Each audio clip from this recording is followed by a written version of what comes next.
I believed my son was dying when I realized someone in that hospital was lying to me, and the truth would change everything I thought I knew about love and family. The call came just after midnight, the kind of call that splits your life into before and after.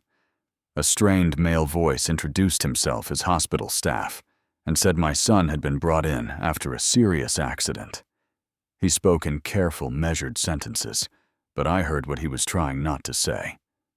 Broken bones, internal trauma, possible long-term damage.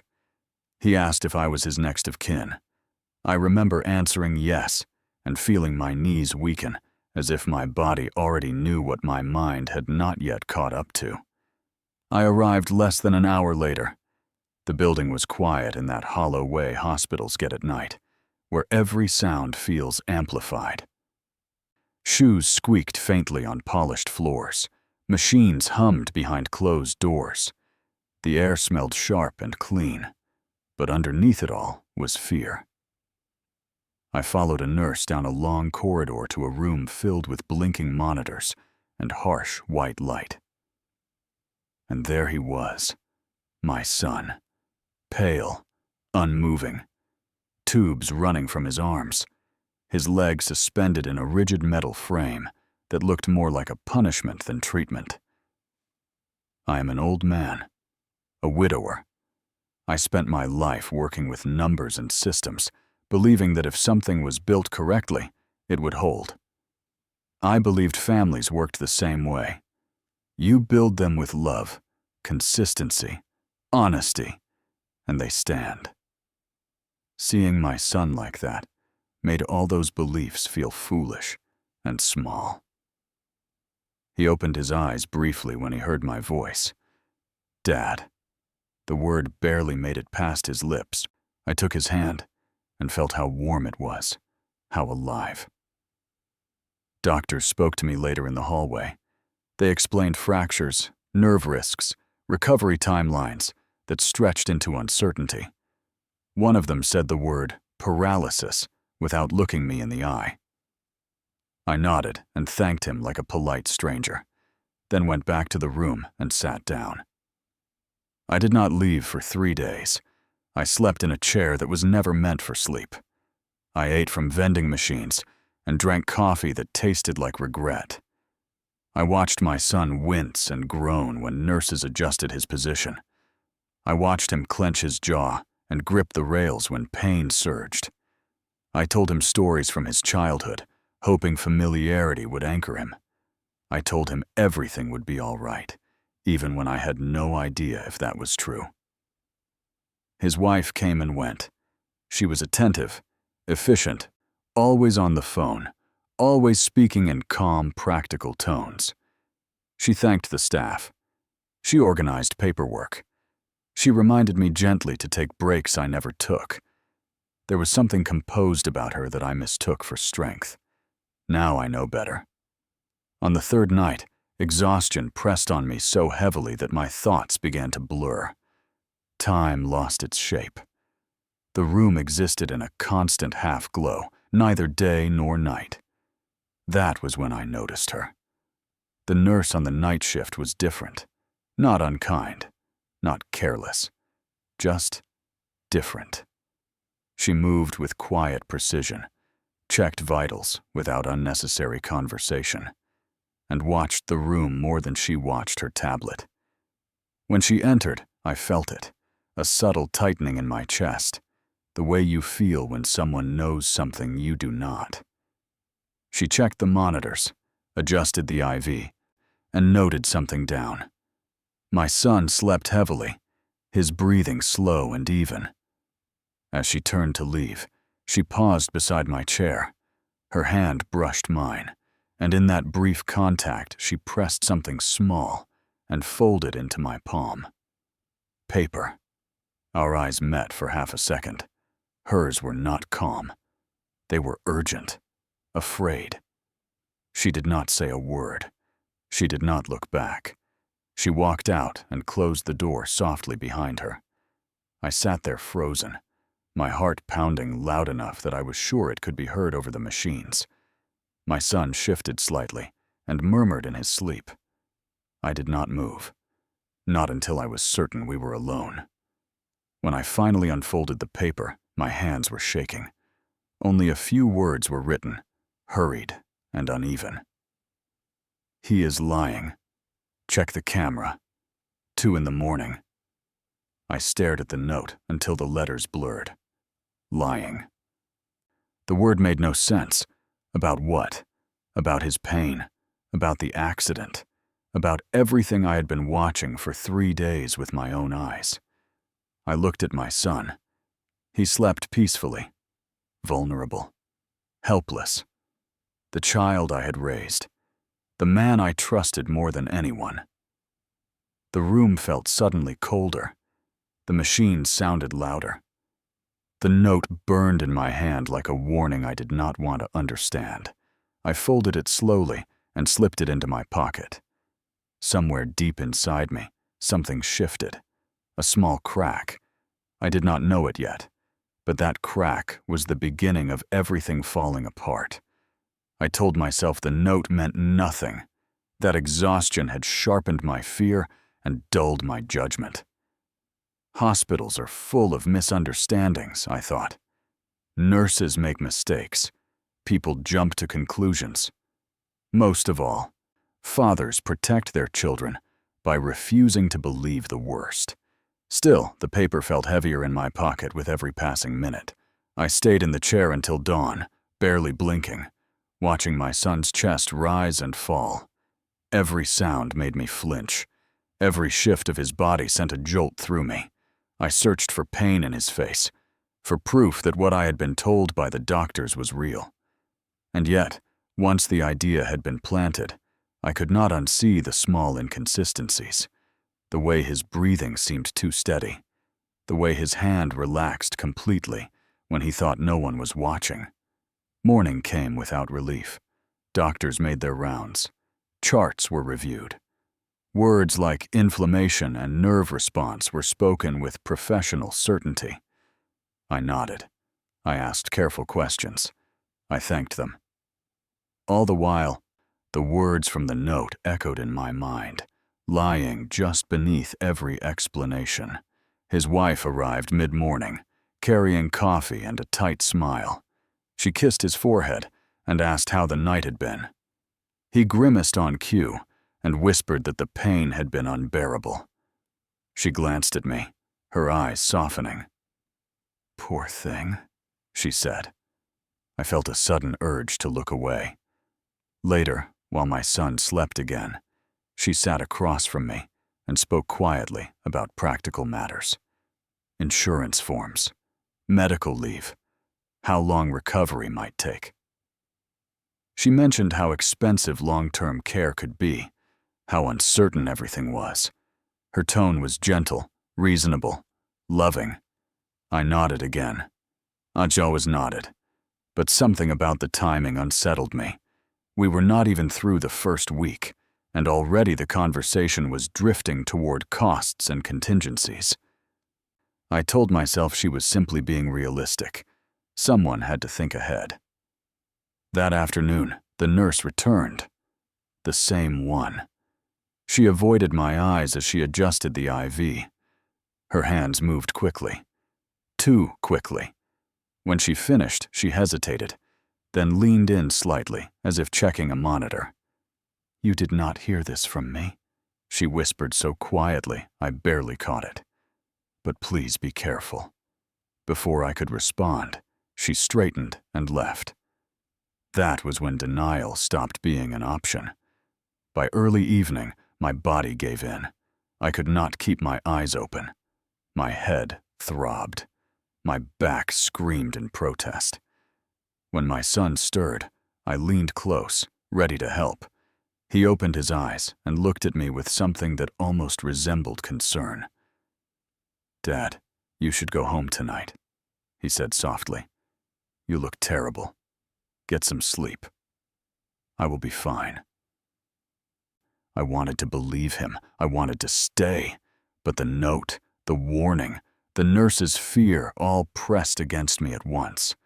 I told myself that stepping away might give me clarity. that I could think better outside these walls. I agreed to go home. The drive was a blur of red lights and empty streets. My house felt foreign when I stepped inside, as if I had been gone much longer than 3 days. I did not turn on the lights. I sat at the kitchen table and took the note from my pocket. "He is lying. Check the camera. 2 in the morning. I read it over and over until the words lost their meaning and became shapes. Who would lie about something like this? Why? What could possibly be gained by pretending to be broken? Sleep did not come. Instead, memories did. Small moments I had dismissed. Phone calls cut short. Financial stress, mentioned casually, then brushed aside. The way his wife always seemed to know more than she said. Just before dawn, I made a decision I had been avoiding since the moment that paper touched my skin. I needed to know the truth, even if it destroyed what was left of my family. There was one person who could help me, someone I had not spoken to in years, a man who once believed, as I did, that truth mattered more than comfort. I found his number in an old address book, the pages yellowed and soft. When he answered, his voice was wary but familiar. I told him only this: "My son is in the hospital. I think something is wrong. I need your help." There was a pause on the line, long enough for me to reconsider. Then he spoke quietly. "Once you see what you are looking for, there is no going back." I closed my eyes. "I know," I said, "but I cannot unfeel it now." When the call ended, the sky outside was just beginning to lighten. I stood by the window and watched the darkness pull away inch by inch. Whatever waited for me at 2 in the morning, I would face it. Doubt does not arrive like a storm. It seeps in quietly, filling the spaces where trust used to live until you can no longer remember what certainty felt like. By the time the sun rose fully that morning, doubt had already settled deep in my chest. I returned to the hospital just after breakfast, carrying a bag of clean clothes and the same tired smile I had worn for days. Nothing about my behavior changed. I asked the same questions. I sat in the same chair. I held my son's hand and told him he would get through this. If anyone was watching, they would have seen only a worried father refusing to leave his child's side. Inside, everything was unraveling. Once you begin to suspect someone you love, the past rearranges itself. Small moments rise to the surface, no longer harmless, no longer forgettable. I remembered how my son had insisted on handling his own finances after his marriage, yet still hinted at pressure and stress. I remembered how often he redirected conversations when I asked about work. I remembered the sudden urgency in his voice months earlier when he asked whether I had updated my will. At the time, I had laughed it off. That afternoon, his wife cornered me in the hallway. She spoke in hushed tones, as if the walls themselves might overhear. She asked whether I had thought about long-term arrangements. About what might happen if my son never regained full mobility. Her words were careful, but her eyes searched my face, measuring, calculating. I told her it was too soon to think that way. She smiled politely and said she agreed, yet disappointment flickered across her face before she could hide it. That look stayed with me longer than it should have. Later, a different doctor stopped by, one I had not met before. He spoke confidently about neurological responses, but when I asked specific questions, his answers shifted slightly. Not wrong, exactly, just vague. He assured me everything was being handled appropriately. I thanked him, but unease tightened its grip. That evening, my phone vibrated with a message from the man I had called the night before. He had agreed to help, but his tone was serious. "I can get limited access," he wrote. "No names, no explanations, just footage. You will need to be alone. I read the message twice, my heart pounding. This was no longer speculation. This was movement. Action. The point of no return. I told my son I was stepping out for air. He nodded weakly, already drifting toward sleep. I walked down the corridor slowly, my legs heavy, and found an empty stairwell. The door closed behind me with a soft click that sounded far too final. While I waited, memories surfaced uninvited. My son at 8 years old, standing in the kitchen with crumbs on his shirt, swearing he had not touched the cookies. His voice had wavered then, just slightly. I had known he was lying, but I had smiled and let it go. Children lie. They grow out of it. My son at 20, explaining why he needed more money for school. His story had been complicated, full of details meant to convince. I had written the check without asking questions. Each time, love had made me look away. By the time my phone buzzed again, my hands were cold. The message contained a link and a single line of text. Watch it alone. Call me after. I did not click it yet. I stood there breathing slowly, reminding myself that whatever I was about to see would not change what had already happened. It would only reveal it. The truth did not need my permission to exist. That night, I left the hospital earlier than usual. I told my son I needed real sleep if I was going to stay strong for him. He smiled faintly and squeezed my hand. For a moment, doubt nearly collapsed under the weight of that familiar gesture. But gestures can be learned. Performances can be practiced.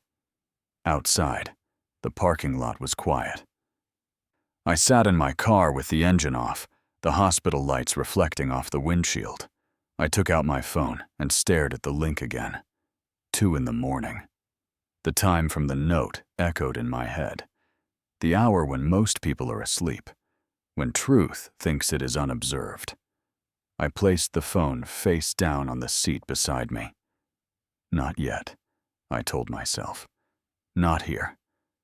Not like this. I drove home in silence, every mile stretching my resolve thinner. The house greeted me with stillness.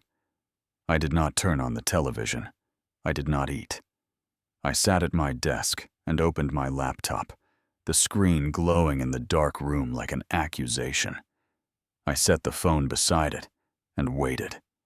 Whatever poisoned doubt had already poured into my veins, the antidote was only 1 click away, and I was terrified to take it.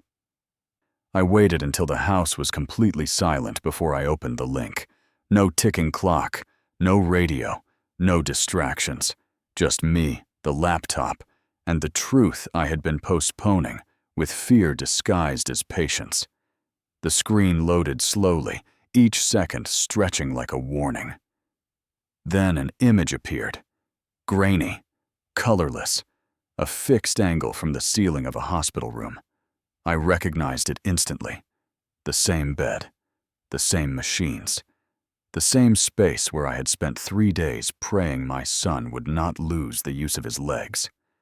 The timestamp glowed in the corner, 2:03 a.m. At first, nothing happened. My son lay still beneath the blanket. The traction frame cast thin shadows along the wall. The machines hummed steadily. For a brief moment, hope surged through me. Maybe the nurse had been wrong. Maybe this would prove my fears foolish. Then my son's eyes opened.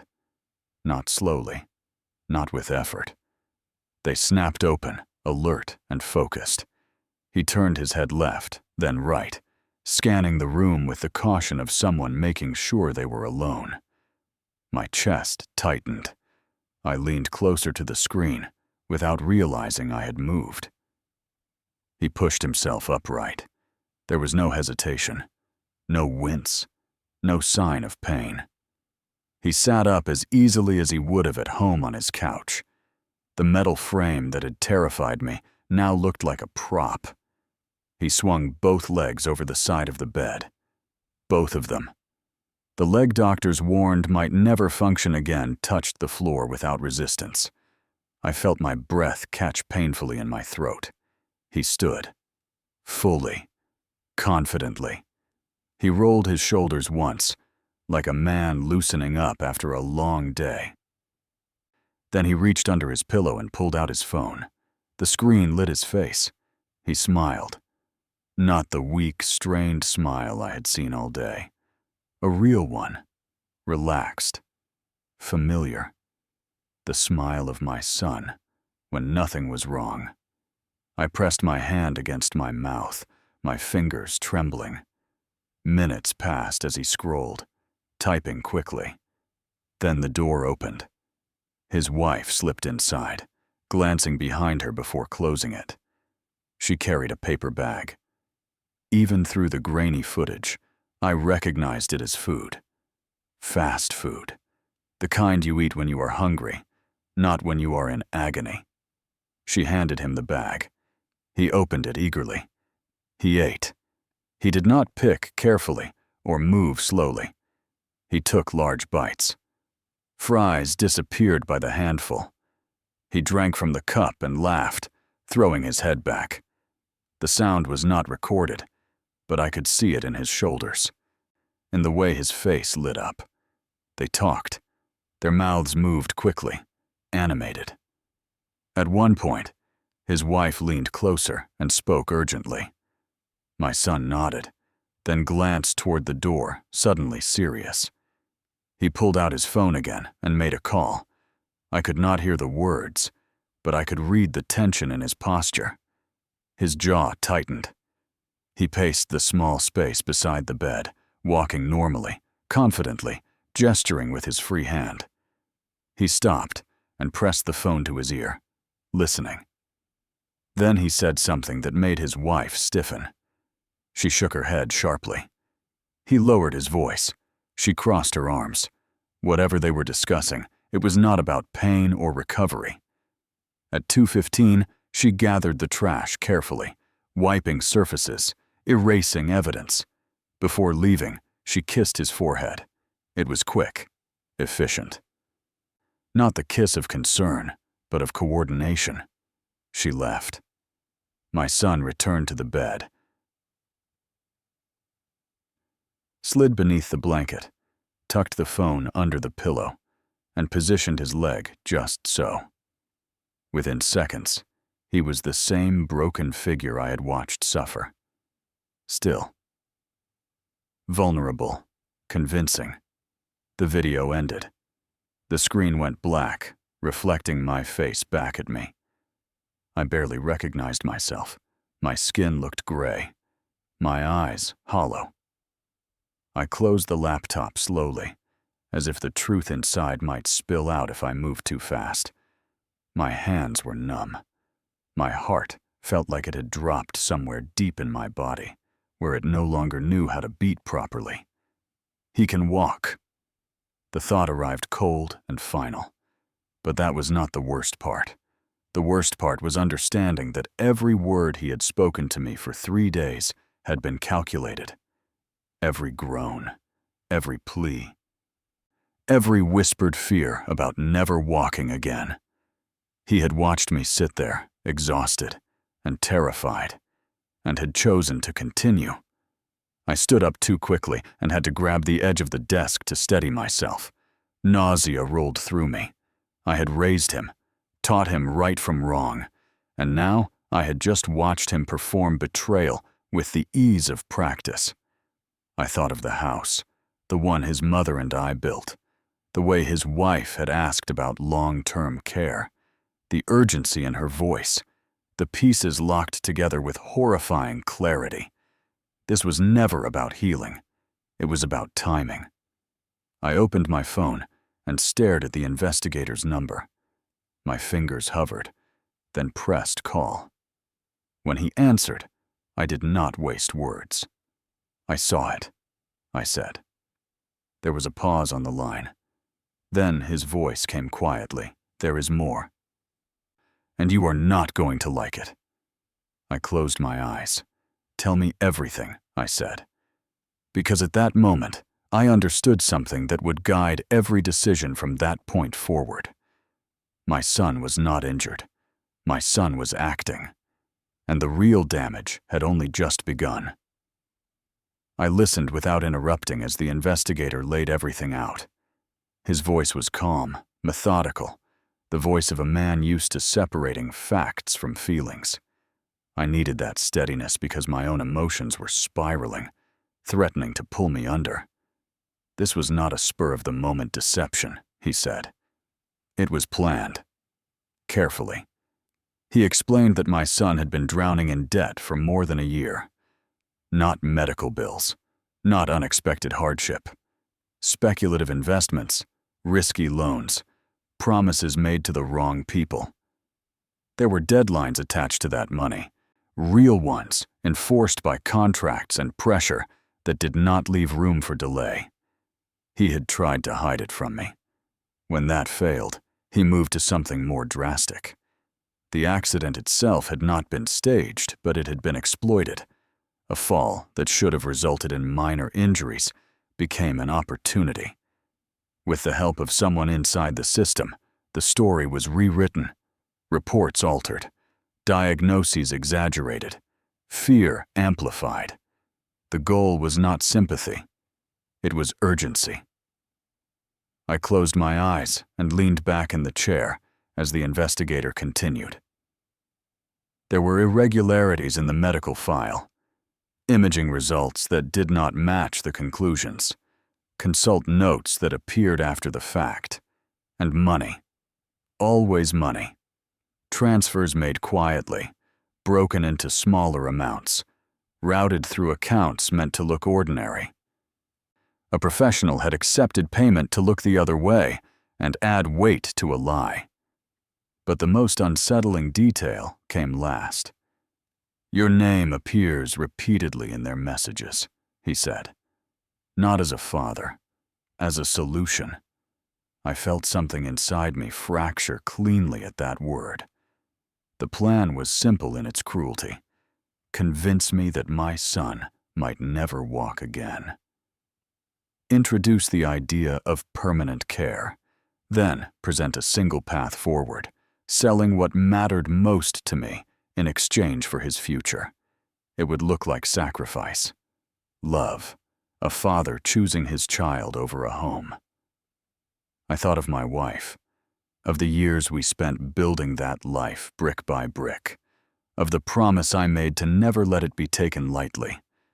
They were not trying to ask for help. They were trying to force my hand. The investigator warned me not to confront them yet. People who lie this deeply panic when exposed too early. Panic leads to mistakes, but it can also lead to destruction. I needed to move quietly, deliberately. So I did something that felt unnatural. I protected myself. The next morning, I contacted my bank and placed restrictions on every account. No large transfers, no changes without my direct presence. I secured documents I had not looked at in years. Deeds, statements, wills. I changed passwords and access points. Every step felt like betrayal in reverse, a father defending himself against his own child. At the hospital, I acted the same as always. I held my son's hand. I listened to his fears. I told him I was proud of him for being strong. Each word tasted bitter, but I delivered them with care. His wife watched me closely now, studying my expressions, measuring my reactions. She asked again about finances, about what might happen if recovery took longer than expected. I told her I was thinking about it. She nodded, relief flickering across her face. That night, the investigator sent me copies of messages recovered from a secondary phone linked to my son. In them, I saw a version of him I did not recognize. Urgent, demanding, entitled. He spoke of me not as a father, but as an obstacle that would soon be removed by guilt. Once he signs, everything resets, he had written. He will do it. He always does. I stared at that sentence for a long time. Love had taught him my limits, and he had learned how to use them against me. That was when I decided how this would end. I would not shout. I would not accuse. I would not collapse under the weight of what he had done. I would let him believe the performance was working. I would let him think the lie had succeeded. And then I would show him exactly how thoroughly it had failed. I told the investigator to gather everything. Every record, every transfer, every contradiction. I asked him to be ready when I called. I asked him to trust me. When I returned home that night, I stood in the dark living room and looked around. The furniture, the walls, the quiet. This place had survived grief. It had survived loneliness. It would survive this too. I was not just protecting a house. I was protecting the last pieces of truth my life still held. And when the time came, I would no longer be the audience to my son's deception. I would be the one who ended the act. I returned to the hospital the next morning, wearing the same face I had worn all my life when things were falling apart. Calm, concerned, devoted. If fear was still clawing at my chest, I buried it deep and walked into that room as the father they expected me to be. My son greeted me with a weak smile. His eyes searched my face the way a gambler studies the table, looking for tells. I gave him none. I took his hand. I asked about his pain. I listened as he described it in careful dramatic detail, pausing at the right moments, grimacing on cue. If I had not seen the footage, I might have believed him. That realization hurt more than anything else. His wife arrived shortly after, carrying a container of homemade soup. She placed it gently on the table and thanked me for coming back early. Her voice was warm, practiced, almost tender. I noticed how she positioned herself slightly closer to me than before, how she spoke slowly, as if guiding a child toward a decision she already expected. We talked about nothing at first. The weather, the nurses, how well he was handling everything. Then, just as the morning light shifted across the room, she sighed softly and folded her hands in her lap. "There is something we need to talk about," she said. I nodded as if I did not already know. She explained that the doctors were concerned, that recovery might take longer than expected, that complications were possible. Her words were vague, but her meaning was clear. She spoke of quality of life, of dignity, of long-term care. My son reached for my hand then, his grip tight. "Dad," he said, his voice trembling. "I am scared." I felt something twist sharply inside me, but I kept my expression steady. I had learned by then that fear could be weaponized. She hesitated, then continued. "Insurance will only cover part of what is needed. There are options, but they are expensive. We have been trying to figure out what to do." I waited. "There is one possibility," she said carefully. "One that could solve everything." She looked at my son, then back at me. "A property sale. Temporary. Just until things stabilize." My chest tightened. The words hung in the air between us. "You mean my home?" I said quietly. She nodded. We would never ask if there was another way. But this is about his future, about whether he walks again. My son's eyes filled with tears. "Dad, I never wanted this. I would never forgive myself if you lost your home because of me. But I do not want to spend the rest of my life unable to move." I looked at him for a long moment. He was crying. Real tears, or convincing ones. I could no longer tell the difference. "Let me think about it," I said finally. Relief flashed across her face before she masked it with concern. "Of course. We understand. Take your time. Just not too much time." That afternoon, I made quiet preparations. I called 2 people I trusted without explanation and asked them to be available the next morning. I contacted the investigator and told him to be ready with everything. I spoke briefly with hospital administration under the guise of asking procedural questions, confirming times and access. I did not confront anyone. I did not accuse. I continued to play my role.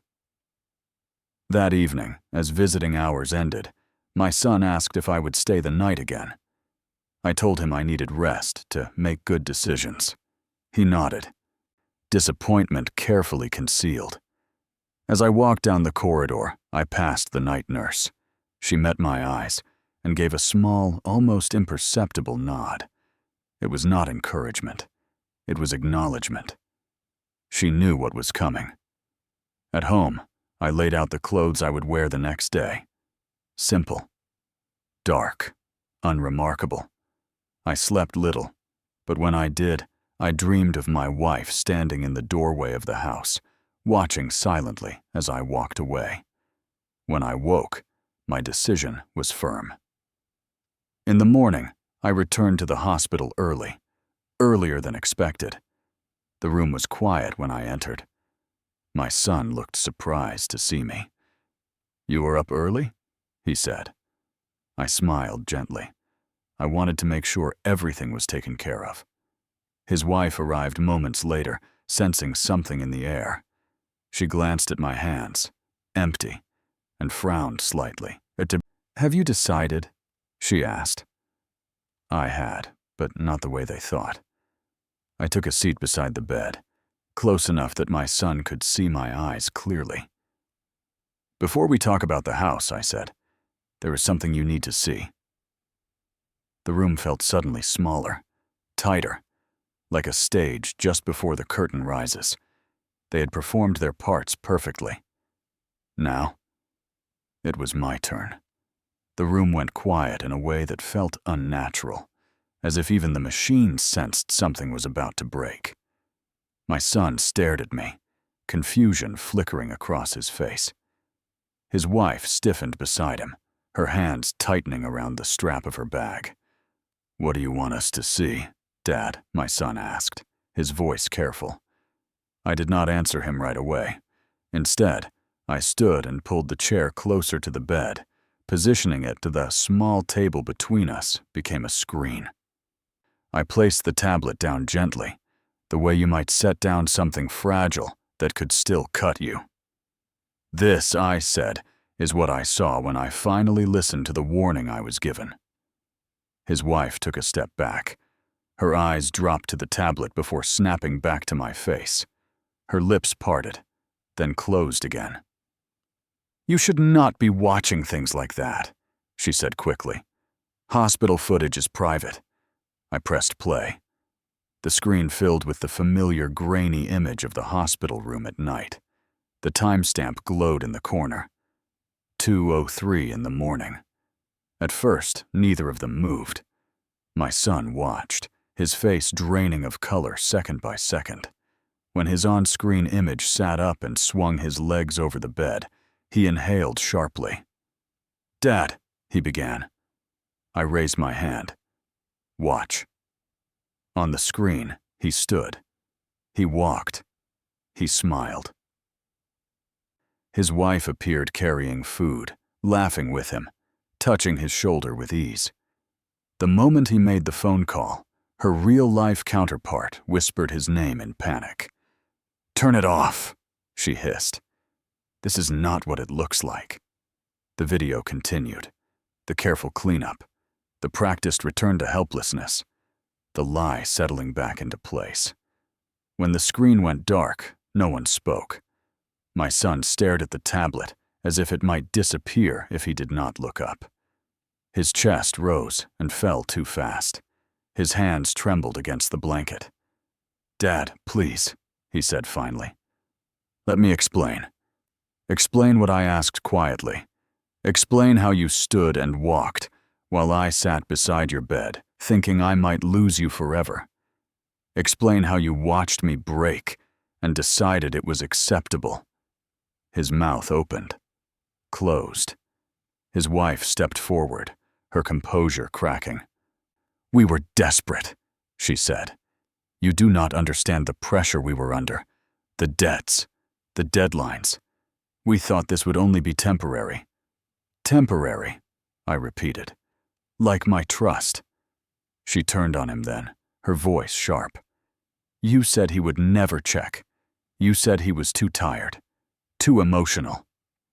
Silence swallowed the room. My son lowered his head. "I did not think it would go this far," he whispered. "I just needed time. I needed you to help." "Help does not begin with lies," I said, "and it does not end with theft." At that moment, the door opened. 2 administrators stood just outside, alerted ahead of time. Behind them, a uniformed officer waited, expression neutral, but alert. My son looked up sharply. "Dad, what is this?" "This," I said, "is accountability." His wife backed toward the wall, shaking her head. "You cannot do this. He is your son." I looked at her, truly looked at her, and felt the last of my hesitation dissolve. A son does not weaponize love. A son does not rehearse suffering to manipulate the person who raised him. Whatever you thought you were doing, you crossed a line that cannot be erased. My son began to cry openly now, the performance gone, replaced by raw fear. "I was going to tell you," he said. I swear I was. I believed him about as much as I believed the pain he had shown me for 3 days. "You told me everything already," I said, "just not with words." The officer stepped forward, speaking calmly, asking questions, requesting statements. The administrators exchanged looks, heavy with consequence. The room filled with motion and quiet voices, but I no longer felt part of it. I turned toward the door. "Dad," my son called after me, his voice breaking completely. "Do not leave me like this." I stopped, my back still to him. "You left me the moment you decided I was a tool instead of a father," I said. "This ends now." I walked out without looking back. The hallway felt longer than it ever had before. My legs were unsteady, but my mind was clear. For the first time since that midnight phone call, I felt grounded in something solid. Behind me, the consequences were unfolding. Ahead of me, there was nothing certain, only space. But as the doors closed and the noise faded, I understood something painful and freeing. The lie had finally ended, and so had the illusion of the son I thought I had raised. Time did not heal everything, but it did strip the pain down to its truth. The days after I walked out of that hospital passed quietly, almost politely, as if life itself was giving me space to breathe. There were statements to sign, questions to answer, and long silences where words used to live. I handled what I needed to handle and refused what I did not. I did not visit my son again. I did not argue. I did not explain myself to people who wanted simple answers to a complicated wound. The consequences unfolded without drama. Investigations moved forward. Careers were paused. Relationships collapsed under the weight of what had been revealed. I watched it all from a distance, not with satisfaction, but with a steady acceptance. Justice does not always feel victorious. Sometimes it feels like standing still while the ground settles after an earthquake. My life became smaller and more honest. I woke up in my own bed. I drank coffee at the same table where my wife once read the paper. I tended the house the way you tend a memory. Carefully, with respect. Friends checked in. Neighbors brought food I did not ask for. There was kindness in places I had overlooked for years, quiet and steady, asking nothing in return. A child visited on weekends, someone who still laughed easily and asked questions without fear. We walked slowly through the park. We talked about ordinary things. I learned again how to be present without pretending everything was fine. Presence, I discovered, is different from denial. Some nights were harder than others. Love does not disappear simply because trust is broken. I missed the boy my son used to be, the one who ran toward me when I came home from work, the one who believed honesty was enough to fix anything. That boy was gone. The man who replaced him made his own choices, and I made mine. People asked if I would forgive him. I learned that forgiveness is not a performance. It is not something owed on a schedule. Forgiveness may come someday, or it may not. What mattered was that I did not sacrifice myself on the altar of someone else's wrongdoing. I chose dignity. I chose truth. I chose to protect what remained of my life instead of destroying it to preserve a lie. This experience taught me a lesson I wish I had learned earlier. Love without boundaries is not kindness. Trust without accountability is not virtue. And family is not defined by blood alone. Family is defined by who treats your humanity with care. My personal view is simple now. You can love someone and still walk away from what they have done. You can grieve a relationship without allowing it to consume you. Protecting yourself does not make you cold. It makes you alive. If you are listening to this and facing betrayal from someone you never thought would hurt you, know this. You are not weak for feeling conflicted. You are not cruel for choosing yourself. And you are not alone simply because the people you trusted failed you. Life continues in quieter ways after the truth comes out. It grows around the damage. It offers new connections, new meaning, and sometimes unexpected peace. I did not lose everything that night in the hospital. I lost an illusion. What remained was real. I am still here, and that matters. The lesson of this story is not about punishment or revenge. It is about self-respect. It is about listening when something feels wrong. It is about understanding that love should never require you to surrender your dignity. If my story has taught you anything, let it be them.